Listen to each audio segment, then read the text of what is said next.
আসসালামু আলাইকুম ভিউয়ার্স, আজকে আমি রান্নার জন্য দিয়ে দিলাম তেলগুলো প্রথমে ভালো করে গরম করে নিব। তেল গরম হয়ে আসছে, এর মধ্যে দিয়ে দিলাম রসুন, পেঁয়াজ, কাঁচামরিচ, টমেটো। এখন এই উপকরণগুলো আমি একটু ভাজা ভাজা করে নিব।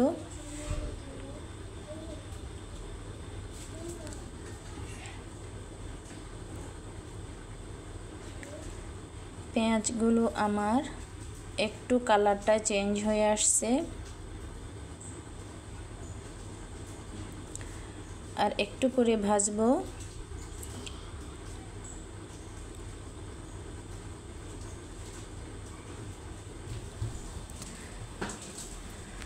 এখানে আমি মাছগুলো সব মশলা দিয়ে মেখেই রেখেছি। আজকে আমি কাঁচা মাছটাই রান্না করব ফুল দিয়ে।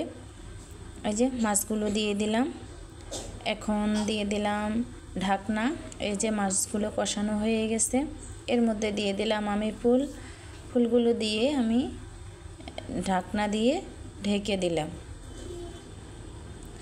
এই যে বলক এসে গেছে, ফুলগুলো মোটামুটি হাফ সিদ্ধ হয়ে গেছে। এই যে আমার রান্না মোটামুটি হয়ে আসছে, সিদ্ধ হয়ে গেছে ফুলগুলো। এর মধ্যে দিয়ে দিলাম আমি টমেটো কুচি, ধনেপাতা কুচি। আমার রান্না মোটামুটি কমপ্লিট। আমার রান্নাটা কেমন হয়েছে লাইক দিবেন, আর আমার চ্যানেলটা সাবস্ক্রাইব করে দিবেন। আল্লাহ হাফেজ।